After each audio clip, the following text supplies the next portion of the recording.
સાહિત્ય સંવાદમાં આપ સૌ આદરણીય દર્શકોનું હું ભરત સાંગાણી હાર્દિક સ્વાગત કરું છું.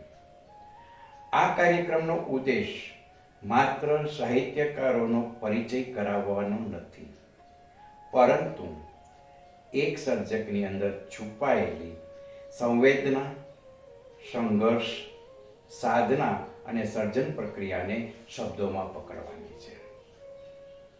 મિત્રો, આજે આપણે ખૂબ જ વિશેષ અતિથિ સાથે એક પ્રેરણાદાયી મુલાકાત માટે જોડાયા છીએ.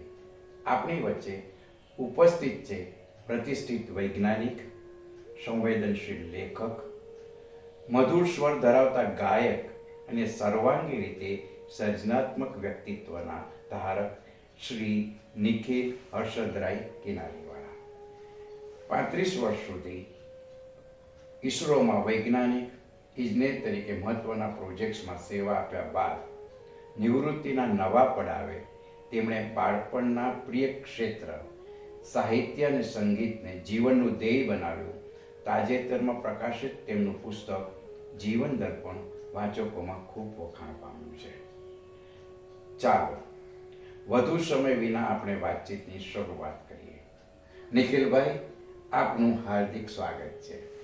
આભાર ભરતભાઈ. સૌપ્રથમ આપના બાળપણ અને પરિવાર વિશે જણાવશો. બાળપણના સંસ્કારોએ આપના જીવનને કેવી રીતે ઘડ્યું? મારો જન્મ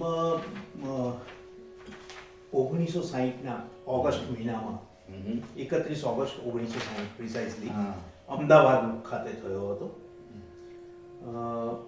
ત્યારબાદ મારો ઉછેર પણ અમદાવાદમાં જ થયો, ભણતર પણ અમદાવાદમાં થયું, અભ્યાસની પ્રક્રિયા પણ અહીંયા જ પૂરી કરી. મારા પિતા મૂળ સુરતના હતા. અમદાવાદમાં એ ટેક્સટાઇલ મિલની નોકરીને કારણે અહીંયા આવ્યા હતા. તેથી મારું રહેવાનું, જન્મ અને રહેવાનું અમદાવાદમાં થયું. એટલે મારા અભ્યાસથી માંડીને બીજી બધી જ નાનપણનો સમય અમદાવાદમાં વ્યતીત થયો. વાહ! આ તો એન્જિનિયર અને વૈજ્ઞાનિક બનવાની પ્રેરણા કઈ રીતે મળી? શું ખાસ કોઈ ક્ષણ કે વ્યક્તિ જેના કારણે આ માર્ગ પસંદ કર્યો? હા, એવું કહી શકાય, પણ બહુ સાચી વાત કહું તો એન્જિનિયર બનવાની પ્રેરણા સૌથી પહેલાં મને ઘરમાંથી જ મળી હતી. મારા પિતા ટેક્સટાઇલ ટેકનોલોજીસ્ટ હતા, પરંતુ ખૂબ જ કાબેલ અને જેને કહી શકાય કે ખૂબ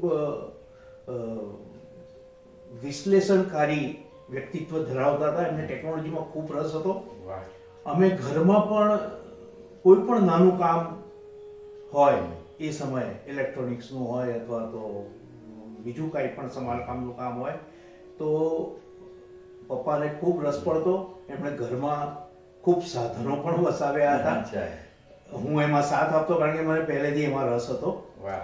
એ મારી પ્રેરણા બન્યા એન્જિનિયરિંગ તરફ જવા માટે. અને નાનપણમાં અમુક વ્યક્તિઓના કેરેક્ટર્સ મેં વાંચ્યા હતા, સાંભળ્યા હતા. એ તમને પ્રેરણા ખૂબ પ્રેરણા રહી લાગે. એમાં ખાસ અબ્દુલ કલામ સાહેબ, ડૉક્ટર બાબા, એમનું પણ મેં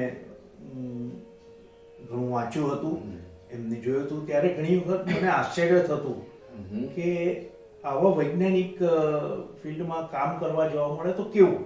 વાહ! એટલે તમે ઈસરો જોઈન કર્યું?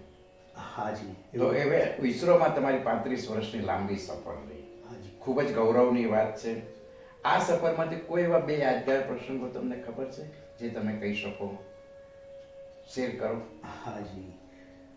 આમ તો 35 વર્ષની મારી લાંબી કારકિર્દી ઈસરોમાં થઈ.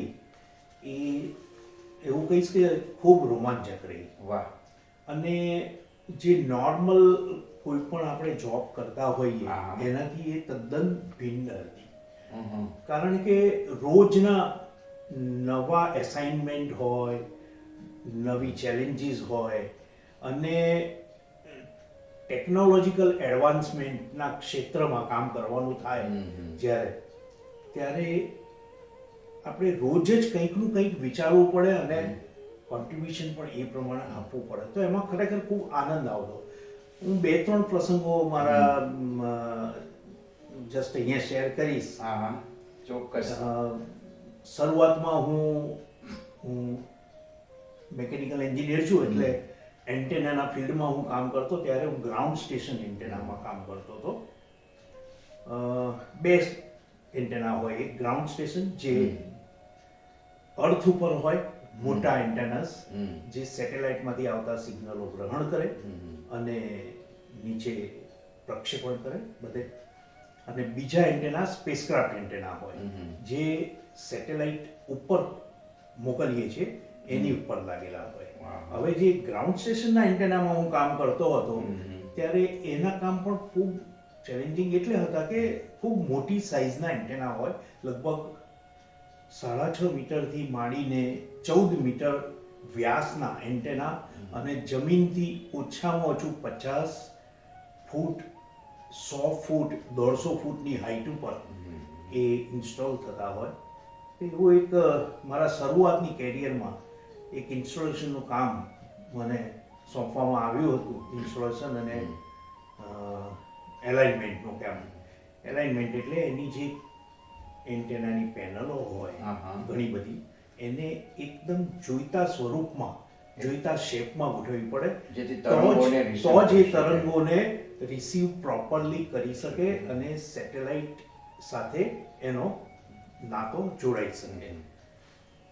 તો એ અમે દિલ્હીમાં અમે કામ કરતા હતા ત્યારે મને મોકલવામાં આવ્યો હતો. ઇન્સ્ટોલેશન ટીમને કામ સોંપ્યું હતું એ પણ હતી. બીજા એક મારા બીજા સિનિયર એન્જિનિયર પણ સાથે હતા, એ મારી મદદમાં હતા. એ કામ અમે રાત્રે જ કરવું પડતું કારણ કે દિવસે એન્ટેનાની ઉપર બેસીને આ કામ થઈ ન શકે. તો આખી રાત જાગીને અમે લગભગ 2-2:30-3 વાગે ત્યાં સુધી વચ્ચે અમારી એક થિયોલાઇટ કહીએ અમે એને મૂકીએ અને એનાથી પછી ઓપ્ટિકલ એલાઇનમેન્ટ એનું થતું હોય. એક માણસ પેનલની નીચે ટ્રસ ઉપર એ હાઈટ ઉપર ફરતો હોય વિથ પ્રોપર સેફટી, અને એ અમે કહીએ એટલી ઊંચી નીચી પેનલ કરે અને પહેલેથી પ્રી નિર્ધારિત એક પ્રોગ્રામ હોય મારી પાસે અને જેમાં એટલી એક્યુરેટ માહિતી આપી હોય એટલી માહિતી પ્રમાણે અમે દરેક પેનલ સેટ કરતા જઈએ. આ કામ ઓછામાં ઓછું 10 થી 15 દિવસ ચાલે. તો રાત્રે શિયાળાનો સમય હતો અને મને ખબર નહીં પણ દિલ્હીની ઠંડી અને ખાસ સ્વેટર ને જેકેટ બહારથી ખરીદીને લઈ આવ્યા. પણ કામ કરવાની ખૂબ મજા આવી, ખૂબ સરસ કામ કર્યું અને આનંદ થયો. આ એક પ્રસંગ. બીજો પ્રસંગ કહું તો આવું જ એક સ્પેસક્રાફ્ટ એન્ટેનામાં હું જ્યારે કામ કરતો હતો, સેટેલાઇટના એન્ટેના, તો એને ટેસ્ટ કરવા માટે અમારે એક બિલ્ડિંગની, મારી ઓફિસની જ એક બિલ્ડિંગની ટેરેસ પર પોઝિશનર હોય એની પર લગાડીને આખી રાત અમે એનું મેઝરમેન્ટ કરીએ અને એલાઇનમેન્ટ કરીએ. આવી રીતે થિયોલાઇટ, ઓપ્ટિકલ થિયોલાઇટ હોય કે બીજું સાધન હોય અને આખી ટીમ હોય એમાં. તો આ કામ રાત્રે એટલે કરવું પડે કે દિવસે એક તો ગરમી હોય અને દિવસે બીજા ડિસ્ટર્બન્સીસ પણ ઘણા થાય તરંગોના અને બધું જ. તો આ કામ અમારે રાત્રે જ થતું હોય. તો હંમેશા અમે રાત્રે 10 વાગ્યાથી ચાલુ કરીએ અને સવારે 3-3:30 સુધી આ કામ કરીએ અને પછી ઘરે આવીએ. તો બીજે દિવસે જરૂરી આરામ તો કરી લઈએ, ભાઈ બપોર પછી ફરી ઓફિસ જઈએ. પણ આવી પ્રક્રિયા અમારે ઘણા વર્ષો સુધી ચાલતી રહેતી. અને જ્યારે આ કામ હોય તો એકવાર એક રમૂજી કિસ્સો સાથે કહી દઉં કે મેં રાત્રે જ્યારે ગાડીમાં પાછા ઘરે ફરતા હતા ત્યારે સવારે 4 વાગવા આવ્યા હતા, બધાને ઘરે ડ્રોપ કરતા કરતા આવીએ ત્યારે તો સામેથી લોકો દૂધ લઈને આવતા હતા. તો મને પૂછ્યું કે ચાલી આવ્યા તમે? મને મનમાં થયું કે આ અમારી એક અલગ સફર છે. પણ એનો એક આનંદ હતો અને સાચી વાત છે. ઘણું સંતોષ મળતો હા. આવા કામથી પણ, કારણ કે એ એન્ટેનાસ જે અમે કામ કરતા હતા હમ. એ સેટેલાઇટમાં લાગતા અને પછી દેશ માટે એ અમુક સેવાઓ આપતા હતા, જરૂરી સેવાઓ આપતા હતા, જેમાં અમારું કોન્ટ્રીબ્યુશન રહેતું, એનો એક આત્મસંતોષ મળતો. વાહ. સર નિખિલભાઈ, તો સ્પેસ ટેકનોલોજી અને પ્રોજેક્ટ મેનેજમેન્ટ, આ પડકારો તો તમે વાત કરીને ઘણા આવ્યા હશે તમારા લાઈફમાં, પણ સૌથી કપરા પરંતુ શીખ આપનારા કોઈ પળ તમે કહી શકશો કે આમાંથી તમને કશુંક શીખવા મળ્યું? હાજી, હવે ઘણી ક્ષણો આવી હતી અને હંમેશા કંઈકનું કંઈક શીખવાનું તો મળતું જ રહે, કારણ કે નવા પ્રોજેક્ટ્સ હોય, નવા ટાર્ગેટ્સ હોય, એની સાથે કામ કરવાનું હોય. હું જ્યારે સ્પેસક્રાફ્ટ એન્ટેના માટે કામ કરતો હતો તો એ અમારે બેંગ્લોર જઈ અને જ્યારે સેટેલાઇટ સાથે એન્ટેના ઇન્ટિગ્રેટ કરવામાં આવે, એટલે કે એની સાથે લગાડવામાં આવે, તો એ કામ અમારું રહેતું, એને પ્રોપર એલાઇનમેન્ટ કરવાનું કામ રહેતું. તો સેટેલાઇટના અમુક રેફરન્સીસ હોય, એની સાથે અમે બંને એન્ટેના વારાફરતી એલાઇન કરીએ, મેઝરમેન્ટ્સ કરીને. હવે ત્યાં એવું થયું હતું કે ક્રિટિકલ સમય આવે, કારણ કે એક એક્ટિવિટી ન હોય, રાઉન્ડ ધ ક્લોક એક્ટિવિટીઝ ચાલતી હોય. તમારી બરાબર એટલે છે. અમને ધારો કે 6 કલાક આપ્યા હોય, તો એની પછી બીજા જે આવનાર હોય, થર્મલ કામ કરનારા હોય અથવા બીજું કામ કરનારા હોય, એ તૈયાર ટીમ હોય, એ આવી જાય, એમને ટેક ઓવર કરવું પડે. હવે અમારું કામ પણ એવું હતું, એવું નોર્મલી એવું હોય બરાબર. કે એમાં ઘણા કરેક્શન્સ આવે. હવે કરેક્શન્સ અમારે વર્કશોપમાં જઈને અમુક કામ કરાવવા પડે, પછીથી ફરી લગાડીને ફરી મેઝરમેન્ટ લઈએ. તો આવું કરતાં કરતાં એક વખત સતત અમે લગભગ 36 કલાક જેવું ઓહો. ત્યાં આગળ મારે રહેવું પડ્યું હતું. હું અને એક બીજો મારો કલીગ એન્જિનિયર હતો. રાત્રે ઊંઘવાની વાત નહીં, નહીં, હા. સતત મગજમાં ટાર્ગેટ અને આવતીકાલે આ એક્ટિવિટી ગમે એમ કરીને પતાવવાની છે અને એલાઇન કરીને આપવાની છે, એ મગજમાં હતી. On your toes. એટલે ઓન ટોઝ રહીને એ કામ 36 કલાક ઊંઘ લીધા વગર પતાવ્યું હતું. વાહ. પણ બહુ સફળતાપૂર્વક એ પછીનો સંતોષ, એક અદમ્ય સંતોષ હોય, વાહ. એ મેળવ્યો. વાહ. લેખન તમારી આંતરિક દુનિયાની અભિવ્યક્તિ છે, બરાબર નિખિલભાઈ? હાજી, હાજી. હવે લેખન તરફ વળાવ કેવી રીતે થયો અને પ્રથમ લખેલી રચના વિશે તમને શું યાદ છે? હવે જેમ મેં કહ્યું એમ, નાનપણ મારું અમદાવાદમાં વીત્યું. નાનપણથી જ મને સાહિત્ય પ્રત્યે, વાંચન પ્રત્યે અને ગુજરાતી ભાષા પ્રત્યે ખૂબ પ્રેમ હતો. વાહ. એક લગાવ હતો મને. માતૃભાષા માટે ખૂબ લગાવ હતો. નાનપણમાં હું અમુક પુસ્તકો વાંચતો. મારા માતા પિતા બંનેને શોખ હતો. એ લોકો અમને ઘરમાં સારું સંસ્કારી વાંચન મળે એટલા માટે જનકલ્યાણ, અખંડાનંદ, નવનીત સમર્પણ, આવા સામયિકો રેગ્યુલર મંગાવતા, જેને હું વાંચતો, એમાંથી મને પ્રેરણા મળતી. અને બાલ સાહિત્ય પણ, બાળ રામાયણ, સંક્ષિપ્ત મહાભારત, આવા ઘણા બધા વાંચ્યા. ઘણા લેખકોના નાના પુસ્તકો પણ ક્યારેક મને હાથમાં આવ્યા તો મેં વાંચ્યા, અને એનાથી આ બધા તમારા પ્રેરણા સ્ત્રોત. હા, એ પ્રેરણા સ્ત્રોત થયા. અને પછીથી મેં લખવાની શરૂઆત, મને નાનપણથી ગમતું હતું, પણ મારી જોબને કારણે અથવા તો મારો થોડોક અંતર્મુખી સ્વભાવ હતો શરૂઆતથી, તેથી શાળાથી ને કોલેજમાં પણ, એટલે મેં પહેલ નહોતી કરી. નાનપણમાં થોડું ઘણું ક્યારેક લખ્યું હતું, પણ એવો કોઈ મોટો એ નહોતું. આ લખવાની શરૂઆત મારી કોરોના કાળમાં, હું રિટાયર્ડ થયો 60 વર્ષની ઉંમરે. બરાબર. ઈસરોની જોબમાંથી હું રિટાયર્ડ થયો. રાઈટ. ત્યાર પછી 1-1.5 વર્ષ તો બધાને જ ખબર છે, કોરોના કાળમાં જે આપત્તિ હતી, અને એક પ્રકારનું ભયનું વાતાવરણ બી હતું. પણ ત્યારે મેં મનથી નક્કી કર્યું હતું કે હવે મારે જે કરવું છે એ મારા શોખ માટે કરવું છે. વાહ. તો ત્યાર પછી હવે મને બોલવા દો. હા, એક રસ્તો ખુલ્યો એવું દેખાયું મને. વાહ. અને મેં લેખનની પ્રક્રિયા જાણે અજાણે શરૂ કરી. વાહ. હવે જ્યારે મેં પહેલી વાર્તા મારી લખી અને સોશિયલ મીડિયા પર મેં મૂકી ત્યારે સાહિત્ય સંગીતનું વિશ્વ જે કાર્યક્રમ અત્યારે આપણે જોઈ રહ્યા છે જેની મુલાકાત છે, જેની મુલાકાત છે, સાહિત્ય સંગીતનું વિશ્વના શ્રી કૌશિકભાઈ શાહની નજરે એ લેખ મારી વાર્તા પડી અને એમણે તરત જ મને સંદેશો મોકલ્યો, મેસેજ કર્યો કે તમે લખવાનું બંધ ના કરશો. એ સૌથી પહેલો અને એ મારા માટે ખૂબ મોટી પ્રેરણા હતી. કૌશિકભાઈને રત્નો પકડતા સુંદર આવડે છે.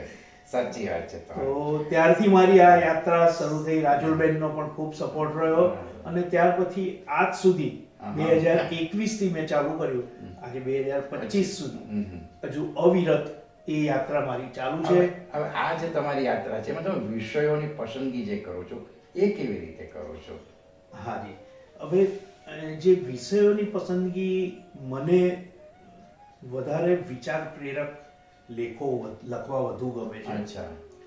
અને વાર્તાઓ એવી હું લખું છું કે જે આપણી આજુબાજુમાં ઘટતી ઘટનાઓ જે હોય એ ઘટનાઓ જ માંથી હું કંઈક તત્વ લઉં છું અને એમાંથી એવી વાર્તાઓ બનાવવા કોશિશ કરું છું જે સમાજમાં કંઈક સંદેશો આપતી જાય, કંઈક શીખ આપતી જાય, કંઈક સોલ્યુશન આપતી જાય. જે પ્રોબ્લેમ્સ આપણે જોઈએ છે એમાંથી ચાહે તો વાચક એમાંથી કંઈક મેળવી શકે એવી વાર્તા. એટલા માટે તમારા લખાણમાં વૈવિધ્યતા પણ ઘણી હોય છે, એ મેં જોયું છે. અને હવે તમારી પાસે ખાલી આ લખવાનો શોખ નથી, એક વિશેષ શોખ તમારો છે. એની અત્યારે વાત કરું કે ગાયન અને સંગીતની આપના જીવનમાં ખાસ અર્થ શું છે અને ફેસબુક લાઈવ કરાવો કે ગાયકીની શરૂઆત કેવી રીતે થઈ? હા, એ વાત ભરતભાઈ એકદમ સાચી છે. મને ગાયનનો શોખ, સંગીતનો શોખ નાનપણથી જ રહ્યો છે.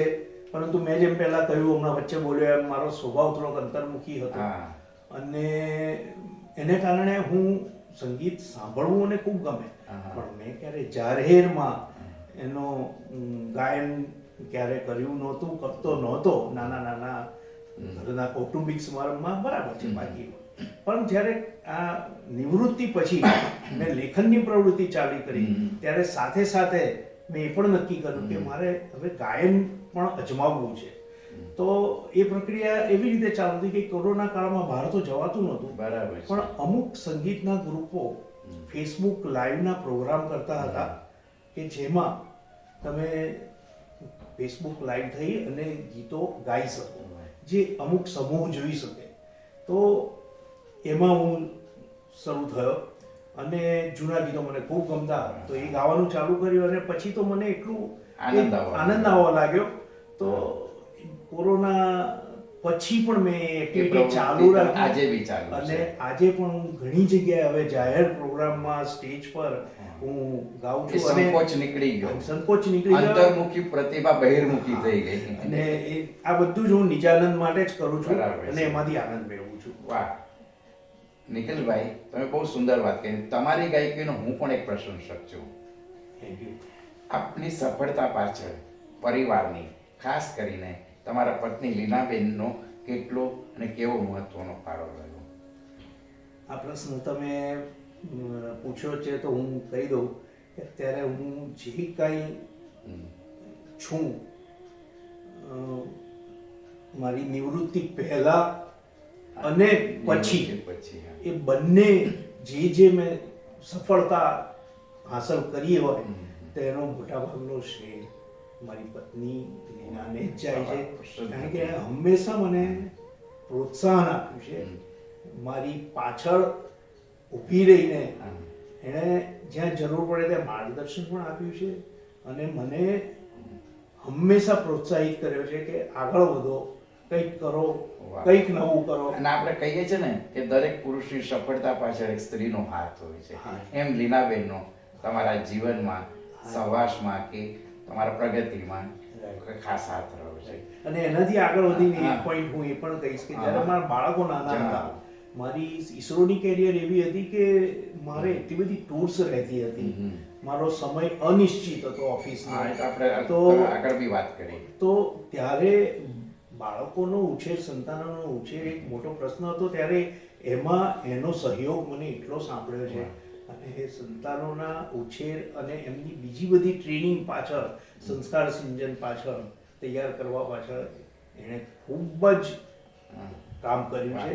એને માટે ખરેખર મારે એવું કેવું પડે કે એ જે કંઈ બાળકો આજે છે એ એમનું કારણ છે. સાચી વાત છે. હવે તમે તમારા સંતાનોની વાત કરી, ચિંતન અને પલક, તો એ વિશે પણ કંઈક કહો કે પિતા તરીકે તમારી સૌથી મોટી સુખી ખુશી કઈ છે? મારો મોટો પુત્ર મોટો છે, અચ્છા. ચિંતન. હા, એના લગ્ન 2012ની સાલમાં થયા. બરાબર છે. એ એન્જિનિયર થયો 2008માં, પછી MBA કર્યું અને 2012માં પછી લગ્ન કર્યો. એ પણ બ્રિલિયન્ટ, ભણવામાં પણ બ્રિલિયન્ટ હતો અને એ પણ ખૂબ સંવેદનશીલ વ્યક્તિ હું કહી શકું છું, કારણ કે એક પિતા તરીકે હું ઓળખું છું એને. તો સંવેદનશીલ વ્યક્તિ છે, પણ એની સાથે એણે એની મહત્વાકાંક્ષાઓ પણ જે કાંઈ હતી એણે જાતે પૂરી પાડવા કોશિશ કરી છે.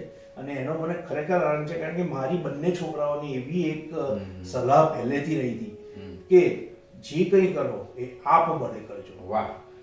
તો અત્યારે ખૂબ સારી પદવી પર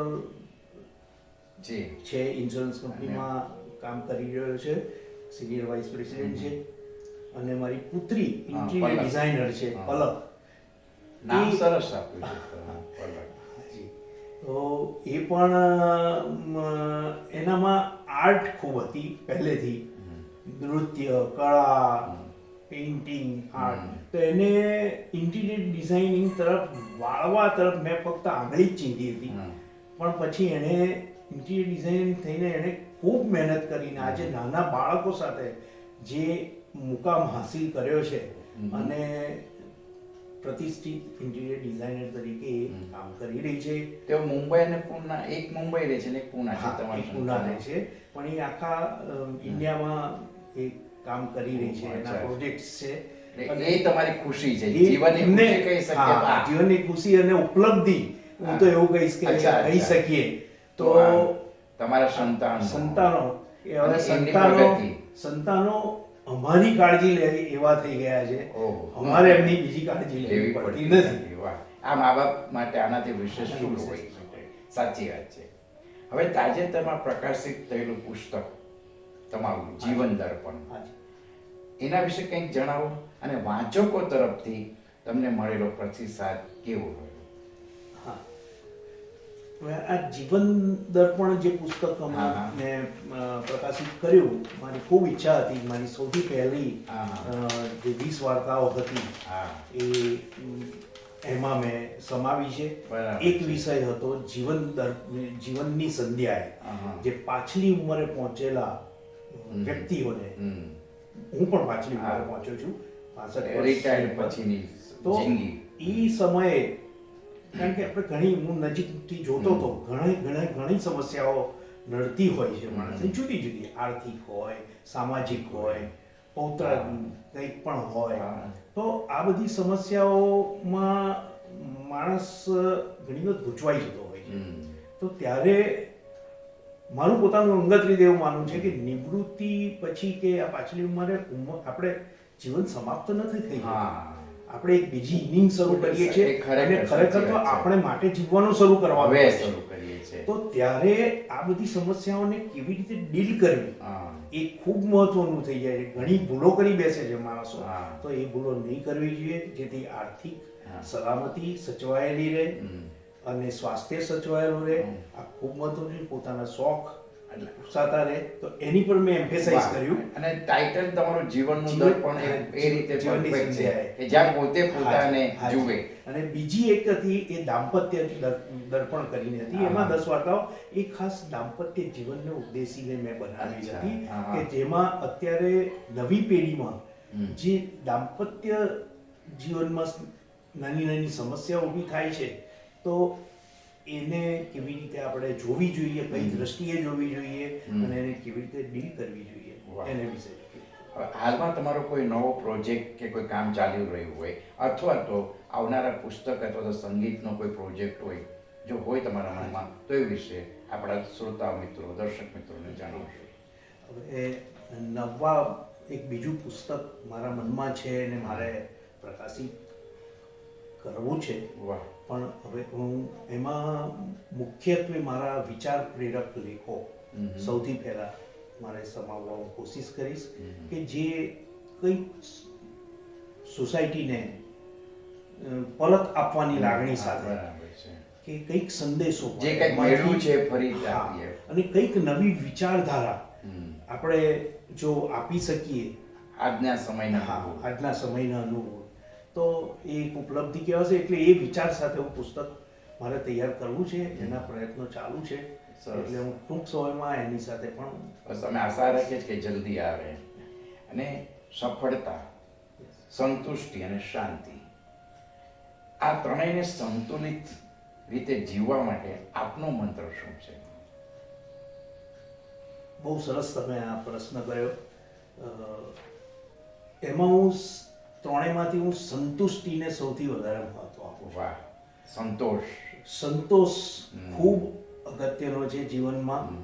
માણસ કોઈ પણ પરિસ્થિતિમાં હોય, પૈસો કે વૈભવ એ માણસને સંતુષ્ટિ નથી આપી શકતું. એ કદાચ ટેમ્પરરી થોડાક સમય માટે આપશે, પરંતુ તમે જો તમને ગમતા કામ કરશો, કોઈ ગરીબના આશીર્વાદ લઈએ, કોઈ વૃદ્ધના આશીર્વાદ લઈએ, કોઈને આપણે મદદરૂપ થઈએ હા.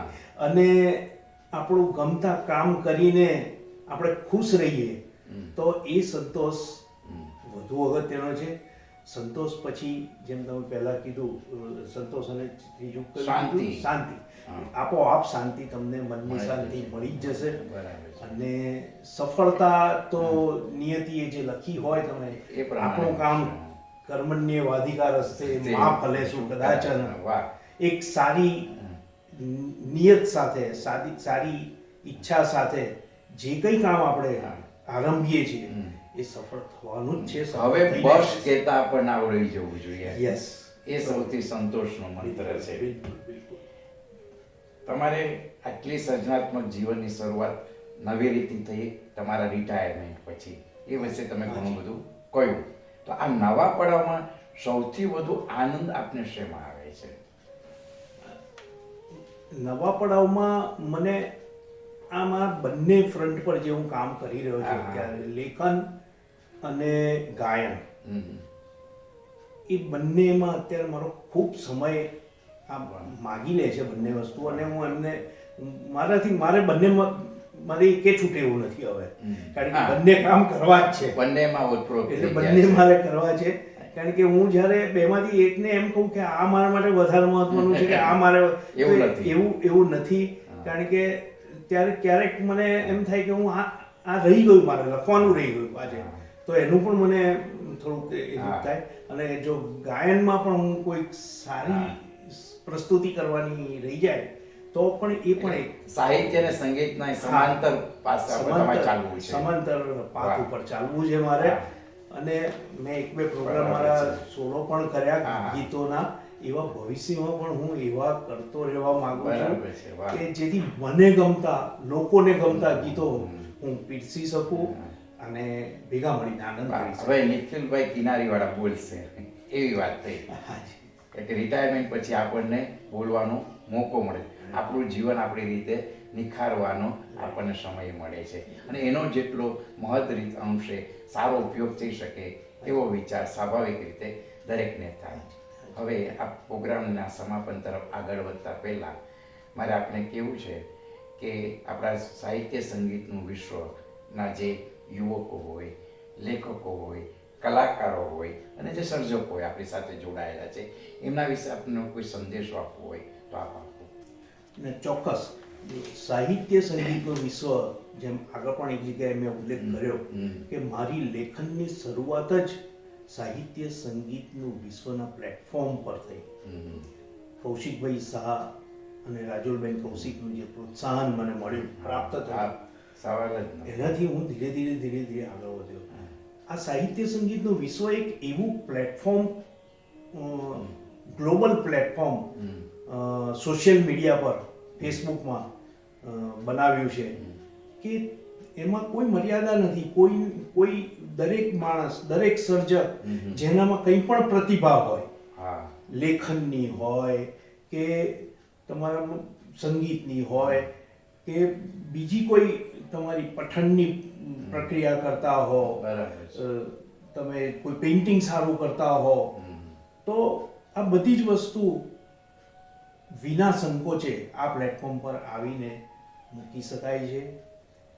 એમાં કોઈ જ મર્યાદા નથી, કે કોઈ બંધન નથી, કોઈ પ્રોસિજર નથી. હા, ફક્ત સૌથી પહેલું આપણે જે કંઈ કરી રહ્યા છે એના વિશે આપણને પોતાને એક સંતોષ હોવો જોઈએ, આપણને ખાતરી હોવો જોઈએ કે આ હું જે કાંઈ સર્જન કરી રહ્યો છું એ બીજા લોકોને વાંચવું ગમશે, જોવું ગમશે, સાંભળવું ગમશે. અભ્યાસ તેને કરવો જોઈએ. હાજી. અને પછી 100% આપણે બધાએ હાથથી હાથ મેળવીને કામ કર્યું. ભરતભાઈ સાંગાણી જેવા મારા વડીલ મિત્ર છે બાજુમાં બેઠેલા, અમે લોકો સાહિત્ય સંગીતના વિશ્વમાં ઘણા વર્ષોથી સાથે કામ સંકળાયેલા છીએ અને સાહિત્ય સંગીતનું વિશ્વ ઘણી ઊંચાઈઓ પ્રાપ્ત કરશે. આપણે યુવાન સર્જકોને તમે બહુ સુંદર સંદેશો આપ્યો. આ જે બી કંઈ વસ્તુની ઉપલબ્ધિ આપણી પાસે હોય એનો સર્જનાત્મક પ્રક્રિયા તરીકે ઉપયોગ કરીએ એ સારી વાત છે. તો નિખિલભાઈ, આપના અનુભવો, સૂચનો અને સર્જન યાત્રાના આજના કાર્યક્રમને ખૂબ તમે સમૃદ્ધ બનાવી દીધી. આપના શબ્દો અનેક લોકો માટે પ્રેરણાનો સ્ત્રોત બનશે અને હૃદયપૂર્વક તમને શુભેચ્છા પાઠવીએ છીએ કે આપનું સુંદર સ્વાસ્થ્ય, અનંત સર્જન અને કળાના અવિરત યજ્ઞ માટે અમે તમને ધન્યવાદ આપીએ છીએ. અને આજના કાર્યક્રમમાં જોડાયેલ તમામ શ્રોતાઓને પણ હું આભાર માનું છું. ભરત સાંગાણીના જય હિન્દ. આભાર ભરતભાઈ, આભાર. તમે આટલું સુંદર અમને તક આપી ને સાંભળ્યો અને પ્રેક્ષકો સુધી મને પહોંચાડ્યો. ખરેખર ખૂબ ખૂબ આનંદ. ખૂબ આનંદ થયો આજે તમારી મુલાકાત.